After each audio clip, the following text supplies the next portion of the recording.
Okay, now that you have listened to page 492 and 493, again, we are going to really focus in right here on how the author shares information in a way that gets your attention.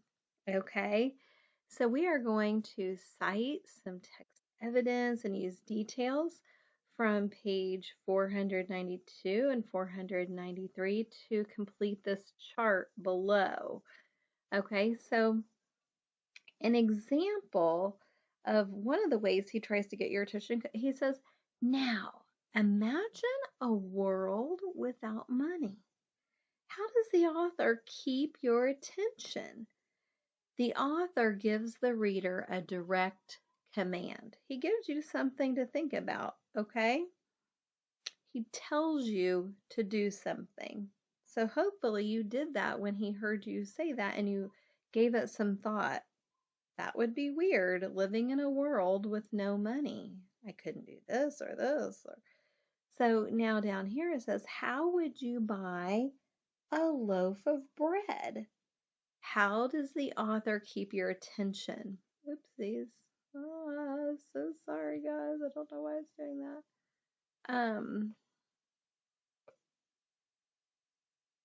Here we go.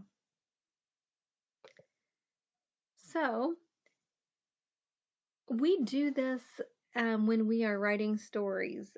In the beginning of our story, sometimes we ask a question to to draw the reader in, to keep their attention. So here he is saying, how would you buy a loaf of bread? So the author asks the reader a question.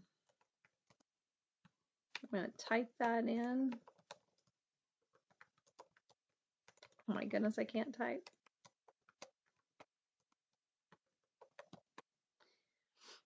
Okay. And then down here it says, you would have to make them. You would have to make them. So here the author is talking directly to you to keep your attention. Okay? You would have to make your clothes. You would have to make them. Okay? So the author speaks directly to the reader.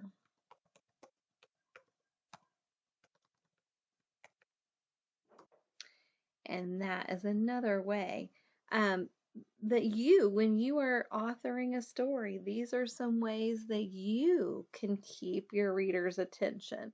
I think the author of this story did a very nice job of keeping our attention. It was very interesting as I was reading it, and I learned new things.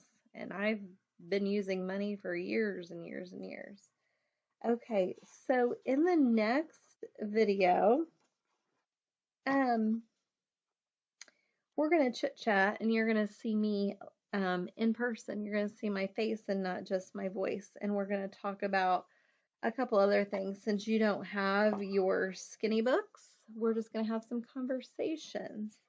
Okay, so go on to the next video.